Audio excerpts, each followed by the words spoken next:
അൽഹംദുലില്ലാ വസ്സലാത്തു വസ്സലാമു അലാ റസൂലില്ലാ വഅലാ ആലിഹി വസഹ്ബിഹി അജ്മഈൻ. പ്രിയ സഹോദരി സഹോദരന്മാരെ, അസ്സലാമു അലൈക്കും വറഹ്മത്തുള്ളാഹി വബറകാതുഹു. അല്ലാഹു സുബ്ഹാനഹു വ തആല നമ്മുടെ ഒരുമിച്ച് കൂടുതൽ സ്വാലിഹായ അമല സ്വീകരിക്കുമാറാകട്ടെ.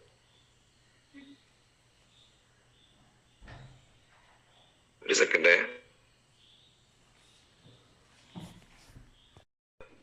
പറഞ്ഞോളെ. പിന്നെ ഞാൻ പറയാൻ ഉദ്ദേശിച്ച കാര്യം ഫലസ്തീനെ കുറിച്ചാണ്. ഫലസ്തീനില് നിലവിലെ അവസ്ഥകളെ കുറിച്ചുള്ള പല ചിത്രങ്ങളും വീഡിയോകളൊക്കെ നമ്മൾ കാണുന്നുണ്ടാവും. അതിൽ ഏറ്റവും ഭീകരമായ ഒരു സംഗതി, അവിടെ GHF എന്ന് പറഞ്ഞിട്ടൊരു സംവിധാനമുണ്ട് പുതിയത്. അഥവാ ഭക്ഷണം ഇല്ലാത്ത അവസ്ഥയിൽ ലോകത്തുള്ള പല സംവിധാനങ്ങളും ഗസയിലേക്ക് ഭക്ഷണവുമായി വരുന്നുണ്ടെങ്കിലും അത് കടത്തിവിടാതെ ഗസയിൽ തടഞ്ഞു നിർത്തിയപ്പോ ലോകത്തിന്റെ പല ഭാഗങ്ങളിൽ നിന്ന് സമ്മർദ്ദം ഉണ്ടായ സമയത്ത് ഗസ ഹ്യൂമാനിറ്റി ഫൗണ്ടേഷൻ എന്ന് പറഞ്ഞിട്ടുള്ള അമേരിക്ക, ഇസ്രായേൽ പിന്തുണയുള്ള ഒരു സംവിധാനം മാത്രമാണ് അവർക്ക് ഭക്ഷണം നൽകുന്നത്. പക്ഷെ ആ ഭക്ഷണം നൽകുന്നത് അവർ എന്ന് പറഞ്ഞാൽ പല ഗെയിമുകളൊക്കെ ഉള്ളത് പോലെ കുറെ ദൂരെ അതിന്റെ വിതരണ കേന്ദ്രം സെറ്റ് ചെയ്യുകയും അവിടേക്ക് ജനങ്ങളോട് വരാൻ പറയുകയും അങ്ങനെ വരുന്ന വഴിയില് ഒരു നിശ്ചിത സ്ഥലത്തെത്തിയാൽ വണ്ടി ഇറങ്ങണം, പിന്നെ അവിടുന്ന് വാഹനത്തിൽ പോകാൻ പാടില്ല. അങ്ങനെ ആ പോക്കിനിടയില് ഗോ സിഗ്നൽ ലഭിക്കും. പറഞ്ഞാൽ ഒരു സൈറൺ മുഴങ്ങും, അത് അവരുടെ ഹെലികോപ്റ്ററിൽ നിന്നായിരിക്കും. അങ്ങനെ മുഴങ്ങുന്ന സമയത്ത് മാത്രമേ ഭക്ഷണ വിതരണം ഉണ്ടാവുള്ളൂ.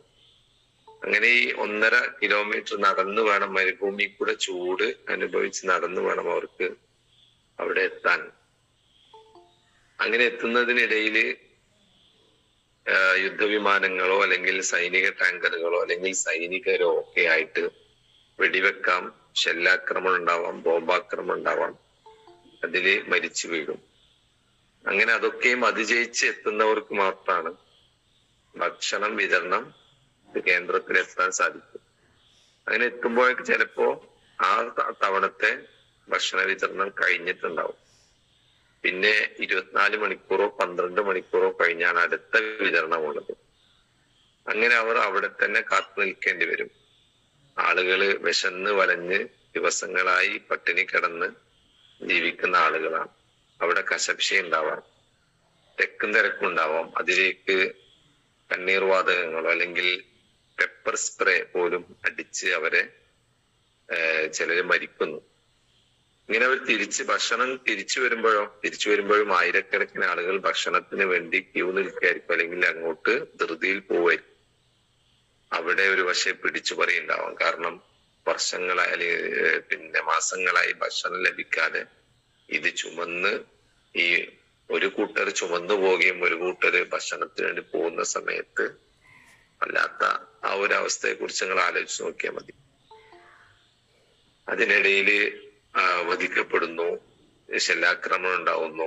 അങ്ങനെ 1000-ഓളം ആളുകൾ 2 ആഴ്ച കൊണ്ട് 1000-ഓളം ആളുകൾ ഭക്ഷണ കേന്ദ്രത്തിൽ മാത്രം മരിച്ചു. 1500 ആളുകൾക്ക് പരിക്കേറ്റിട്ടുണ്ട്. അത്രയും ക്രൂരമായ, ദയനീയമായ, ലോകത്ത് ഇന്നേ വരെ ഒരു ഭരണാധികാരിയും ചെയ്യാത്ത, ഒരു മനുഷ്യരും ചെയ്യാത്ത അത്രയും ക്രൂരതയാണ് ഈ അഭിനവ ഹിറ്റ്ലർ അല്ലെങ്കിൽ നെതന്യാഹു എന്നൊക്കെ നമ്മൾ പേരുള്ള ട്രംപും നെതന്യാഹും കൂടിയിട്ട് അവരോട് ചെയ്തു കൂട്ടുന്ന ക്രൂരത. മനുഷ്യത്വത്തിന് ഒരിക്കലും നിരക്കാത്ത കുറെ കാര്യങ്ങളാണ്. അവിടെയുള്ള കുട്ടികളുടെ ചിത്രങ്ങൾ നമ്മൾ മുമ്പിൽ വന്നുകൊണ്ടിരിക്കുകയാണ്. പറയുന്നത് ലോകത്തിന്റെ ഒരൊറ്റ കേന്ദ്രത്തിൽ അല്ലെങ്കിൽ ഗസയിൽ മാത്രമാണ് ഇങ്ങനെ സംഭവിക്കുന്നത്. ലോകം മുഴുവനും കണ്ടുകൊണ്ടിരിക്കുകയാണ്, നോക്കിക്കൊണ്ടിരിക്കുക. ആർക്കൊന്നും ചെയ്യാനില്ല, നിസ്സഹായമായി നോക്കി നിൽക്കുകയാണ്. ആർക്കൊന്നും ചെയ്യാനില്ല.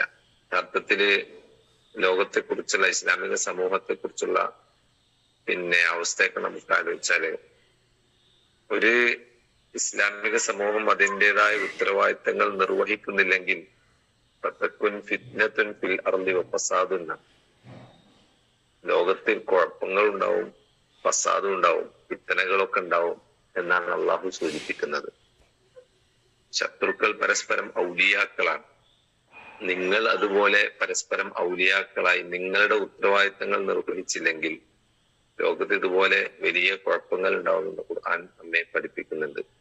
ഇസ്ലാമിക സമൂഹം അവരുടെ ഉത്തരവാദിത്തങ്ങൾ നിർവഹിക്കാത്തതിന്റെ ഫലമാണ് യഥാർത്ഥത്തിൽ ഗസ്ദയും നമ്മുടെ നാട്ടിൽ പോലും നമുക്കറിയാം, നമ്മുടെ രാജ്യത്ത് പോലും അങ്ങനെയുള്ള പല സംഭവ വികാസങ്ങളും നടന്നുകൊണ്ടിരിക്കുകയാണ്. പലയിടങ്ങളിൽ നിന്നും ബുൾഡോസർ രാജും മറ്റും ഉപയോഗിച്ചിട്ട് ആളുകളെ പുറത്താക്കുന്നു. ചില സംസ്ഥാനത്തെ ആളുകളെ പ്രത്യേകമായി തെരഞ്ഞു പിടിക്കുന്നു, ബംഗാളികളൊക്കെ തെരഞ്ഞു പിടിക്കാം, എന്നിട്ട് അവരെ വേറെ ഏതോ രാജ്യത്തിലേക്ക് കടത്തിവിടുന്നു. ഇങ്ങനെയുള്ള അവസ്ഥാവിശേഷങ്ങൾ ലോകത്ത് നമ്മുടെ രാജ്യത്തും പുറത്തൊക്കെ നടക്കാം. അതേസമയം നമുക്ക് ഇതിന്റെയൊക്കെ ഒരു പ്രതിഫലനം എന്ന അർത്ഥത്തിൽ ലോകത്ത് മറ്റു തലത്തിലുള്ള സംഭവ വികാസങ്ങൾ ഉണ്ടാകും. എന്താന്ന് വെച്ചാല് ഈ അടുത്തൊരു പഠനം വന്നിരുന്നു. ലോകത്ത് ഏറ്റവും കൂടുതൽ വളർന്നുകൊണ്ടിരിക്കുന്ന മതം എന്നുള്ളത് അത് ഇസ്ലാമാണ്. ലോകത്ത് തളർന്നുകൊണ്ടിരിക്കുന്ന മതങ്ങള്, ലോകത്ത് വലിയ മതം എന്ന് പറയുന്നത് ക്രിസ്ത്യൻ മതം. അത് അവരുടെ നാടുകളിൽ 30% ആളുകൾ, ജനസംഖ്യയിൽ 30% യൂറോപ്പിൽ അതാ കണക്ക്, അമേരിക്ക നാട് 22-25% ആളുകൾ എണ്ണത്തിൽ കുറഞ്ഞു വരുന്നു. പിന്നെ രണ്ടാമത് നിൽക്കുന്നത് ഇസ്ലാമാണ്. ഇസ്ലാമിന്റെ താഴെ നിൽക്കുന്ന മതമില്ലാത്തവർ എന്ന് പറഞ്ഞ നിർമ്മാതർ എന്ന് പറയുന്ന ആളുകളാണ്. ഇസ്ലാം മതം മാത്രമാണ് വലിയ വളർച്ച രേഖപ്പെടുത്തിക്കൊണ്ടിരിക്കുന്നതെന്നാണ്. ലോകത്ത് വളർച്ച രേഖപ്പെടുത്തിക്കൊണ്ടിരിക്കുകയാണ്. ലോകത്തെ എവിടെയൊക്കെ മുസ്ലിങ്ങളുടെ അവിടെയൊക്കെയും ഇസ്ലാം മത വിശ്വാസികൾ വർദ്ധിച്ചു കൊണ്ടിരിക്കും. തന്നെയുമല്ല, അമേരിക്കയിലൊക്കെ കണക്ക് പറയുന്ന അവിടെയുള്ള മുസ്ലിങ്ങളിൽ 22% പുതിയതായിട്ട് മുസ്ലിമായി വന്ന ആള്. അപ്പൊ ഈ ലോകത്തിന്റെ ഒരു ഭാഗത്ത് ഇങ്ങനെയുണ്ട്, ഒരു ഭാഗത്ത് വളരെ പ്രയാസമുണ്ടെങ്കിലും അല്ലാഹു സുബ്ഹാനഹു വ തആലയുടെ ഒരു സുന്നത്താണത്. നിങ്ങൾക്ക് സ്വർഗം ലഭിക്കുന്നു, ദുനിയാവിൽ തന്നെ നിങ്ങൾക്ക് ഇസ്ലാമികമായ വലിയ നേട്ടങ്ങൾ ലഭിക്കുന്നതും വലിയ പരീക്ഷണങ്ങൾ നേടുന്നതിലൂടെയാണ്. ഒരുപാട് പരീക്ഷണങ്ങൾ ഉണ്ടാവുമ്പോ അതിന്റെ പ്രതിഫലമായിട്ട് ലോകത്തപ്പുറത്ത് വലിയ മാറ്റങ്ങൾ സംഭവിച്ചുകൊണ്ടിരിക്കും.